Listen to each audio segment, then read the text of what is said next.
আসসালামু আলাইকুম বন্ধুরা, আপনারা কেমন আছেন? আশা করি আপনারা সকলেই ভালো আছেন। ডেইলি ফার্মিংয়ের এই প্রথম ভিডিওতে আপনাদের সকলকে জানাই স্বাগতম। তো বন্ধুরা, আজকে আমরা আলোচনা করব ইউরিয়া সার নিয়ে। ইউরিয়া সার কিভাবে গাছে প্রয়োগ করতে হয়, কারণ এই ইউরিয়া সার ভুলভাবে প্রয়োগের কারণে আমাদের গাছে হতে পারে নানা ধরনের সমস্যা, যেমন গাছের পাতা হলুদ হয়ে যাওয়া, গাছের পাতা পড়ে যাওয়া। আবার বারবার গাছে সার প্রয়োগ করলে গাছ দ্রুত বৃদ্ধি হয় না। কোনো গাছের ক্ষেত্রে দেখা যায় প্রাথমিক পর্যায়ে বৃদ্ধি পেলেও পরবর্তীতে আর বৃদ্ধিও পায় না। আবার কোনো গাছে দ্রুত বৃদ্ধি হচ্ছে এবং পরিপক্ক সময়ে ফল ও ফুল পাওয়া যাচ্ছে। এবং সার প্রয়োগের ক্ষেত্রে যদি কম বা বেশি হয় তাহলে অনেক সময় দেখা যায় গাছ মারা যায়। আবার আমরা যদি গাছে জৈব সার প্রয়োগ করি, সেক্ষেত্রে যদি কম বা বেশি সার প্রয়োগ করি তাহলে কিন্তু আমাদের গাছের কোনো ক্ষতি হয় না।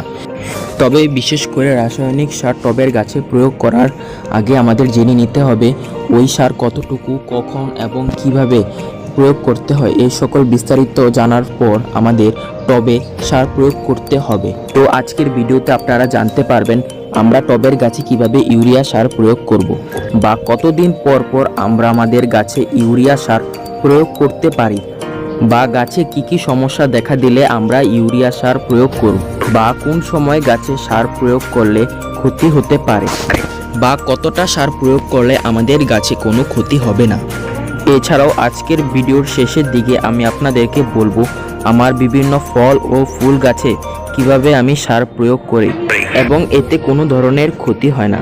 তো আজকের এই ভিডিওতে আমরা এই সকল বিষয়ে বিস্তারিত আলোচনা করব এবং আমাদের সাথে থাকার জন্য আমাদের এই ডেইলি ফার্ম ইউটিউব চ্যানেলটি অবশ্যই সাবস্ক্রাইব করুন এবং বেল আইকনটি অন করে ফেলুন, যাতে আমাদের নিত্য নতুন সকল ভিডিও সবার আগে আপনার কাছে পৌঁছায়। তো চলুন প্রথমেই জেনে নেওয়া যাক ইউরিয়া সার থেকে আমরা কি উপাদান পাই এবং এগুলি আমাদের গাছের কি কাজ করে থাকে। ইউরিয়া সার থেকে আমরা পাই 46% নাইট্রোজেন। এটি আমাদের গাছকে সবসময় সবুজ এবং সতেজ রাখে। এছাড়াও গাছের নতুন পাতা আসতে সাহায্য করে। এছাড়াও গাছের বৃদ্ধি বিকাশে সাহায্য করে। এটি হচ্ছে ইউরিয়া সারের প্রধান কাজ। তো চলুন জেনে নেওয়া যাক কি সমস্যা দেখা দিলে আমরা এই ইউরিয়া সার গাছে প্রয়োগ করব। আমরা যদি দেখি কোনো গাছ প্রতিস্থাপন করার পর, পানি দেওয়ার পর বা ভালোভাবে যত্ন নেওয়ার পর সেই গাছের পাতা হলুদ হয়ে যাচ্ছে, পাতা পড়ে যাচ্ছে বা নতুন পাতা গজাচ্ছে না, তখন আমরা এই ইউরিয়া সার পরিমাণ মতো আমাদের গাছে প্রয়োগ করতে পারবো।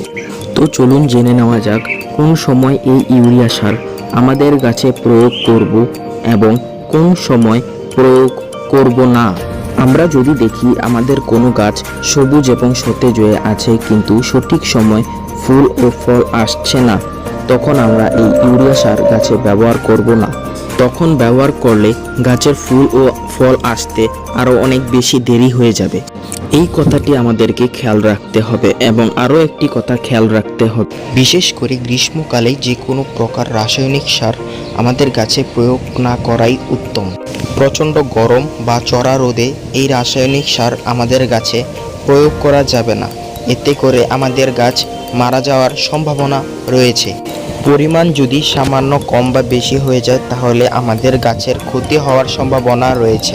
এই কথাটি আমাদেরকে অবশ্যই খেয়াল রাখতে হবে। এবং আমরা কোন সময় গাছে সার প্রয়োগ করব, যখন দেখব ঠান্ডা ওয়েদার, শীতকালে বা বর্ষাকালে প্রয়োগ করতে পারি। এবং যখনই প্রয়োগ করি না কেন সবসময় বিকাল বা সন্ধ্যার সময় প্রয়োগ করতে হবে। এবং সার প্রয়োগ করার 5 থেকে 7 দিন পর্যন্ত আমাদের এই গাছগুলিকে ছায়াযুক্ত স্থানে রাখতে হবে, তাহলে গাছের ক্ষতি হওয়ার চান্স কমে যাবে। ইউরিয়া সার গাছে প্রয়োগ করার আগে দেখে নিতে হবে আমাদের গাছের টবটি কত ইঞ্চি মোটা এবং গাছটি কতটুকু মোটা। ধরা যাক টবটি 10 ইঞ্চি মোটা এবং গাছটি ভালো পরিমাণ মোটা, সেক্ষেত্রে আমাদের প্রতিটি টবে 1 চা চামচ সার প্রয়োগ করতে হবে। এবং সার প্রয়োগ করার আগেই আমাদেরকে অবশ্যই গাছের মাটির উপরিভাগটুকু নিড়ানি দিয়ে ভালো করে ঝুরঝুরে করে নিতে হবে। না হলে যদি আমরা সার প্রয়োগ করি তাহলে মাটির সাথে সার ভালো করে মিশবে না। এবং সার প্রয়োগ করার পর মাটিতে বেশি করে পানি দিয়ে দিতে হবে। আর কখনোই সরাসরি গাছের গোড়ায় সার প্রয়োগ করবেন না, গাছের গোড়া থেকে 4 আঙ্গুল দূরে সার প্রয়োগ করবেন, কারণ রাসায়নিক সার যদি গাছের গোড়ায় দেন তাহলে গাছের শিকড় পচে যাওয়ার সম্ভাবনা রয়েছে। এতে গাছটি মারা যাবে বা বড় ধরনের অনেক ক্ষতি হতে পারে। আর সারের মধ্যে বিশেষ করে রাসায়নিক সার কোনোদিনই গাছে বারবার প্রয়োগ করতে নেই। সার গাছে বারবার প্রয়োগ করলে গাছের মাটি ক্ষারীয় হয়ে যাবে এবং গাছের বৃদ্ধি হবে না। তো বন্ধুরা, আপনারা নিশ্চয়ই বুঝতে পেরেছেন কিভাবে রাসায়নিক সার গাছে প্রয়োগ করতে হয়। তো আজকের জন্য এই পর্যন্তই। নতুন কোনো ভিডিওতে দেখা হবে নতুন কোনো বিষয়।